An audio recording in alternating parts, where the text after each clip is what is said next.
Skeletal muscle relaxants, also known as spasmolytics, are the drugs that are used to relax or decrease skeletal muscle tone. They can act via two ways. They can either act centrally on the central nervous system, that is the brain and spinal cord, and either they can act peripherally, that is directly on the neuromuscular junction.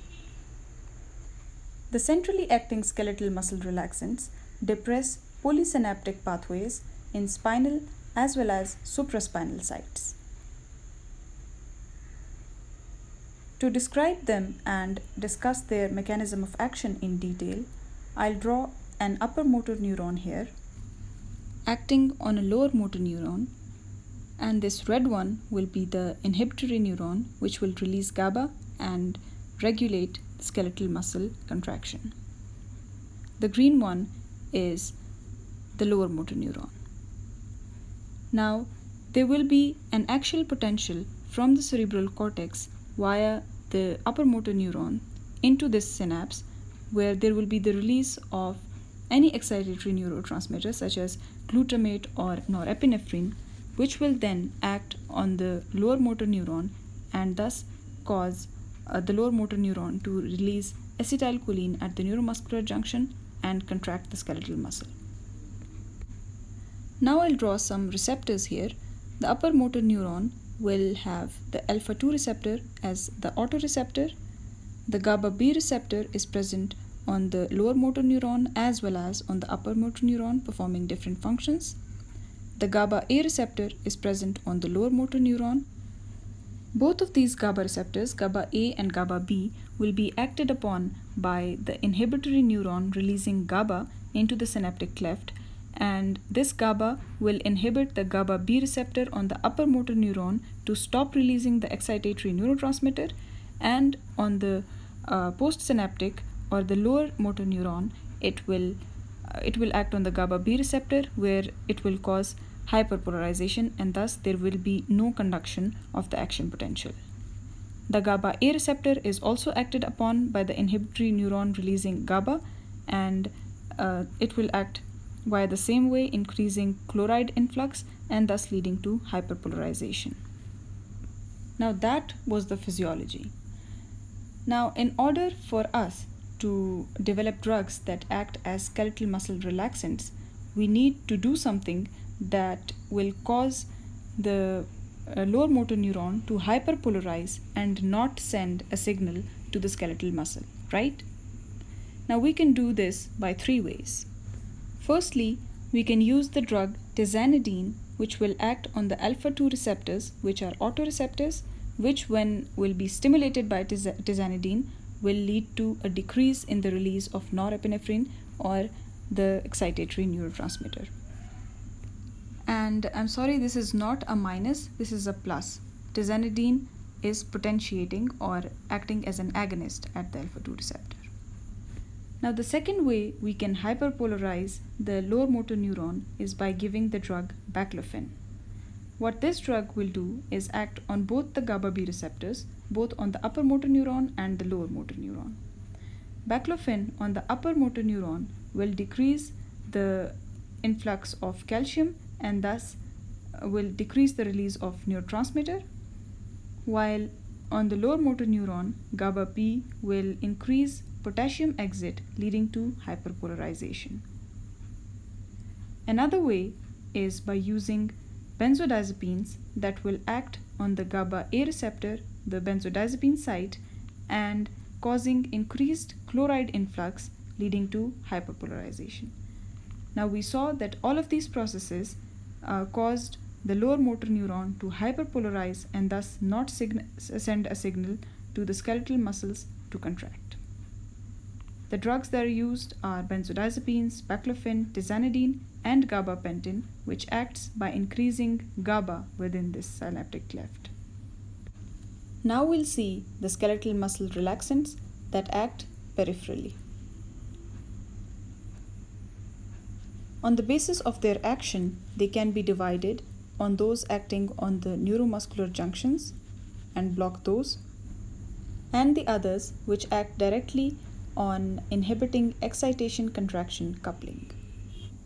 The skeletal muscle relaxants acting on the NMJ are further divided into the depolarizing blockers, the non-depolarizing blockers,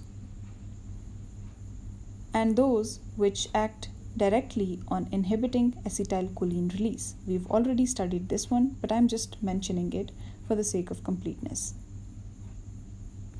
The mechanism of action of the depolarizing blockers include two phases. One is the depolarization phase, which is exactly the same like acetylcholine acts on the nicotinic muscle type of receptors on the skeletal muscle and cause contraction. The second phase is that there is continuous exposure of the drug to the receptors, and thus the receptors get desensitized and do not respond to the drug anymore, and thus lead to relaxation. The depolarizing blockers include succinylcholine, suxamethonium, and decamethonium.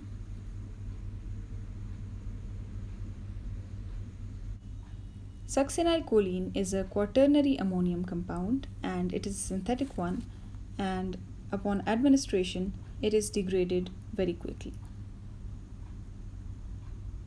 The non-depolarizing blockers mean that they will not depolarize the skeletal muscle, but instead they will act on the nicotinic M type of receptors on the skeletal muscles and block them. So acetylcholine is not able to reach them and excite them. They can be divided into short-acting, medium-acting, that means intermediate acting, and the long-acting ones. The short-acting ones act for about 10 to 20 minutes and include the drug Curium, which is actually the shortest acting and is rapidly metabolized by plasma cholinesterases.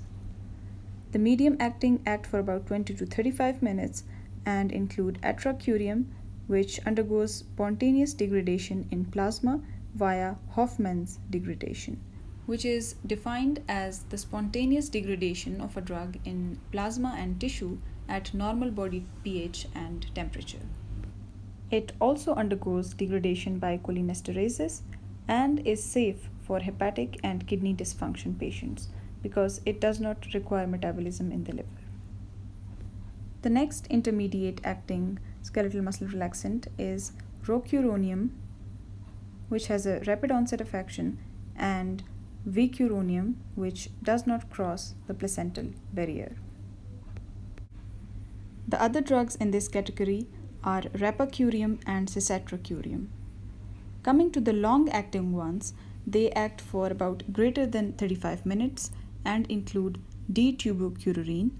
It is the natural alkaloid, which is the prototype competitive blocker, causing flaccid paralysis, and it also causes histamine release. In cases of blockade by D-tubocurarine, we've already discussed that neostigmine can be used to reverse the block.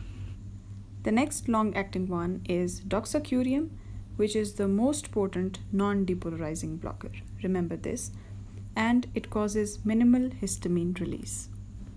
The other long-acting ones are Pancuronium, and the second one, I don't know how to pronounce this one. Another blocker that acts on the NMJ by inhibiting acetylcholine release is botulinum toxin A. We've already discussed this, which causes flaccid paralysis. Lastly, we have the peripherally acting drug, which directly act on inhibiting excitation-contraction coupling in the skeletal muscle. The chief drug is Dantrolene, which inhibits calcium release from the sarcoplasmic reticulum by inhibiting the ryanodine receptor channels. Now, when the skeletal muscle is depolarized, it cannot release calcium ions from the sarcoplasmic reticulum, and thus skeletal muscle does not contract.